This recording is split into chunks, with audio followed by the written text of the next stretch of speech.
নমস্কার, আপনারা দেখছেন মানু নিউজ টিভি। আমি মিস্টার মনু। আজ আমরা কথা বলছি পশ্চিমবঙ্গ বিধানসভা নির্বাচন নিয়ে। একটি এমন নির্বাচন যা শুধু সরকার গঠনই নয়, বরং এটাই ঠিক করবে বাংলার মানুষ কোন পথে এগোতে চায়। আজ বাংলার রাজনীতিতে সবচেয়ে বড় প্রশ্ন একটাই, পরিবর্তন না ভরসা, নতুন মুখ, নতুন সরকার, নাকি বর্তমান ব্যবস্থার ওপর আরও একবার আস্থা। এই প্রশ্নের উত্তর কোনো মঞ্চে দেওয়া বক্তৃতায় নয়, কোনো পোস্টারে নয়। উত্তর মিলবে ভোটের দিন ব্যালটের মাধ্যমে। পশ্চিমবঙ্গে রয়েছে মোট ২৯৪টি বিধানসভা আসন এবং সরকার গঠনের জন্য প্রয়োজন ১৪৮টি আসন। এখন আসি রাজনৈতিক ছবির দিকে। বর্তমানে রাজ্যের ক্ষমতায় রয়েছে তৃণমূল কংগ্রেস। গত কয়েক বছরে এই দলই রাজনীতির কেন্দ্রবিন্দুতে। সরকারের সামনে রয়েছে বেকারত্ব, দাম বৃদ্ধি, আইন শৃঙ্খলা এবং দুর্নীতির মতো একাধিক গুরুত্বপূর্ণ ইস্যু।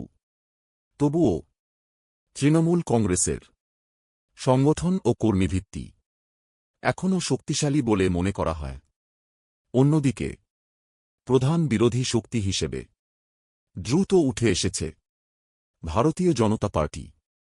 গত কয়েকটি নির্বাচনে বিজেপি বাংলায় নিজেদের উপস্থিতি বাড়িয়েছে, বিশেষ করে শহরাঞ্চল ও সীমান্তবর্তী এলাকায়।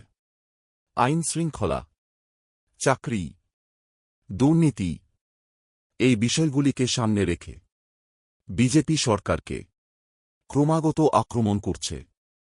এই কারণেই এবারের নির্বাচনকে খুবই হাড্ডাহাড্ডি বলা হচ্ছে। এছাড়াও রাজনৈতিক ময়দানে রয়েছে কংগ্রেস, বামফ্রন্ট এবং অন্যান্য ছোট দল।